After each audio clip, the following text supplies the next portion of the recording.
एक मुल्क को आप मकरूज करके चले जाएं कर्जे ले मुल्क चलाने के लिए, तो उसमें तो लोगों को मुश्किल वक्त गुजरना पड़ेगा। ये तो दुनिया की तारीख है। ये हम नया पाकिस्तान की बात करते हैं। वो जब भी कोई मुश्किल वक्त होता है, वो कैमरामैन जाके एक माइक पकड़ के लोगों के पास चला जी क्या जी नया किधर है नया पाकिस्तान। वज़ीर-ए-आज़म इमरान खान ने Ravi river front urban development project का संग बुनियाद रख दिया। तकरीब से खिताब माजी कहा कि माजी के हुक्मरान मुल्क को कर्जों की दलदल में धकेल कर चले गए। बदकिस्मती से कुछ लोग मुश्किलात को नए पाकिस्तान से जोड़ रहे हैं। नया शहर बनाना आसान काम नहीं, रुकावटें आएंगी, लेकिन ये लाहौर की ज़रूरत है।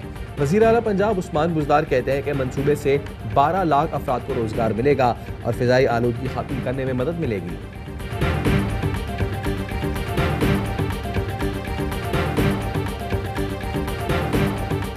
इस्लामाबाद हाई कोर्ट ने नवाज शरीफ के नाकाबिले जमानत वारंट जारी कर दिए। गिरफ्तार करके पेश करने का हुक्म। अदालत ने साबिक वज़ीर आज़म की हाजिरी से इस्तिस्ना की दरख्वास्त भी मुस्तरद कर दी। अदालत का कहना है नवाज शरीफ जमानत और रिलीफ के मुस्तहिक नहीं। अदालत ने अल अज़ीज़िया रिवेंफेल्ड रेफरेंसेस में नवाज शरीफ की अपीलों पर फैसला सुना दिया।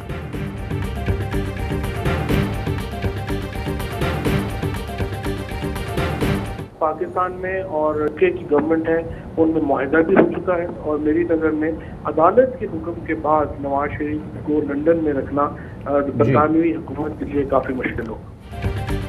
अदालती फैसले के बाद नवाज शरीफ को लंदन में रखना बरतानवी हुकूमत के लिए मुश्किल होगा। वफाकी वजीर फवाद चौधरी का रद्द-ए-अमल। बाबर आवान ने कहा नवाज शरीफ को वापस लाने में कोई रुकावट नहीं। अदालती फैसले के बाद रियासत कानून के तहत अमल दरामद करेगी। शेख रशीद ने कहा नवाज शरीफ अस्पताल नहीं गए, सिर्फ घूमते रहे, तस्वीरें भेजते रहे।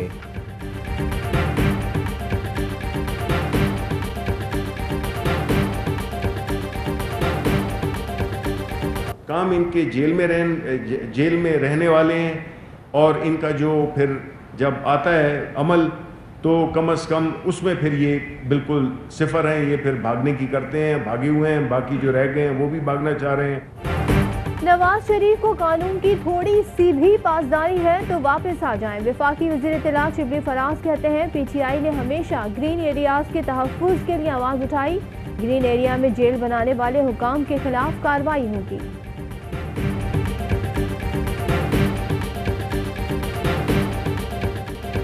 मरवा कत्ल केस में 2 मुल्जिमान का बच्ची से ज्यादती और कत्ल का इतराफ। फैज उर्फ फैजू ने बताया अगवा के बाद मरवा को अपने घर लाकर ज्यादती का निशाना बनाया। मरने के बाद लाश कपड़े में लपेटकर कचरा कुंडी में फेंक दी। अदालत ने 3 मुल्जिमान को 26 सितंबर तक जिस्मानी रिमांड पर पुलिस के हवाले कर दिया। गुजरपुरा लिंक रोड ज्यादती केस में मुल्जिम शफकत का शिनाख्त रेट के लिए 14 रोजा रिमांड मंजूर। मुल्जिम शफकत को इंसदाद दहशतगर्दी की अदालत में पेश किया गया। मुल्जिम आबिद का तीसरा साथी कानून की गिरफ्त में आ गया। शीशा वतनी से गिरफ्तार बाला मिस्त्री से आबिद के ठिकानों से मुताल्लिक तफ्तीश। पुलिस जराये का कहना है मुल्जिमान का गैंग आबिद अली, शफकत, इकबाल उर्फ बाला मिस्त्री और अली शेर पर मुश्तमिल है।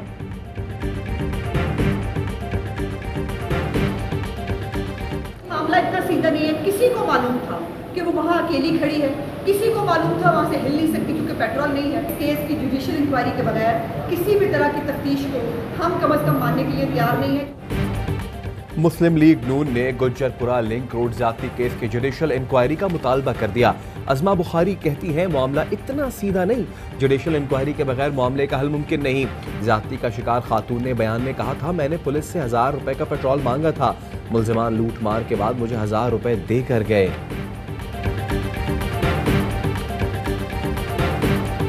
गुजरपुरा ज्यादती केस की सेनेट में भी गूंज। पीपल्स पार्टी की रहनुमा शहरी रहमान ने CCPO लाहौर को सजा देने और उन्हें थपकी देने वाले वुज़रा से माफ़ी का मुतालबा कर दिया।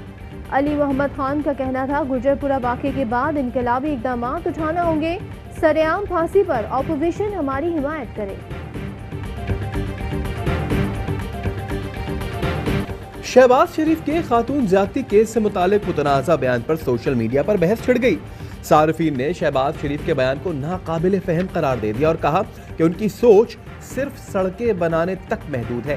क्या अपोजिशन जमातें अब शहबाज शरीफ से इस्तीफा मांगेगी? सोशल मीडिया पर मुतालबा। शहबाज शरीफ ने कहा था जहां वाक़या पेश आया वो मोटरवे नवाज शरीफ ने बनाई थी।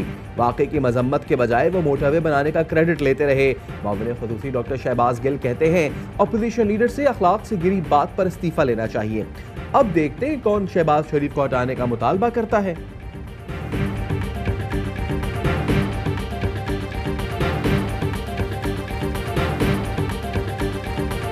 ज्यादा करप्शन होगी तो ज्यादा केसेस रजिस्टर होंगे। ये बात को तस्लीम करता हूँ, किसी ने धेले की करप्शन नहीं की बल्कि करोड़ों और अरबों की चेयरमैन नैब जावेद इकबाल कहते हैं कुछ दिन पहले एक सियासतदान ने नैब को मनासरे का चैलेंज किया और कहा नैब तो अपनी नाक से मक्खी भी नहीं उड़ा सकता।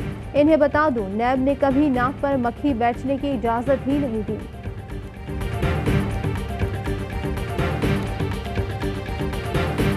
हमारा मैप अक़वाम मुत्तहिदा के क़वानीन और करारदादों की अक्कासी करता है, इसलिए हमने ये शाया किया। हमारा मौक़िफ़ जो है दुनिया ने उसकी तारीफ की है और भारत का मुस्तरद हुआ है उनके इस एक्शन से। शंघाई ताउन तंजीम के मुशीर कौमी सलामती के इजलास में भारत को फिर सुक्की। भारत को पाकिस्तान का नया नक्शा हजम नहीं हुआ। आलमी बरादरी ने एतराज़ मुस्तरद कर दिया। SCO इजलास में पाकिस्तान ने नया नक्शा लगाया तो भारत तिलमिला उठा। मोईद यूसुफ कहते हैं हमारा नक्शा UN करारदादों के मुताबिक और हमारे हक का कास है। पाकिस्तान ने अमेरिका भारत इंसदाद दहशतगर्दी वर्किंग ग्रुप के बयान को मुस्तरद कर दिया। तर्जुमान दफ्तर खारजा का कहना है बयान पर संगीन खदशात से अमेरिका को आगाह कर दिया। आलमी बरादरी वाकिफ है पाकिस्तान सरहद पार दहशतगर्दी से ज्यादा मुतासिर है। और पाकिस्तान में 1 ग्राम सोने की कीमत 10,526 रुपए 60 पैसे हो गई। 1 मिलीग्राम सोना 10 रुपए 52 पैसे का हो गया। मुत्तहदा अरब इमारात में 1 मिलीग्राम सोने की कीमत 23 फिल्स हो गई।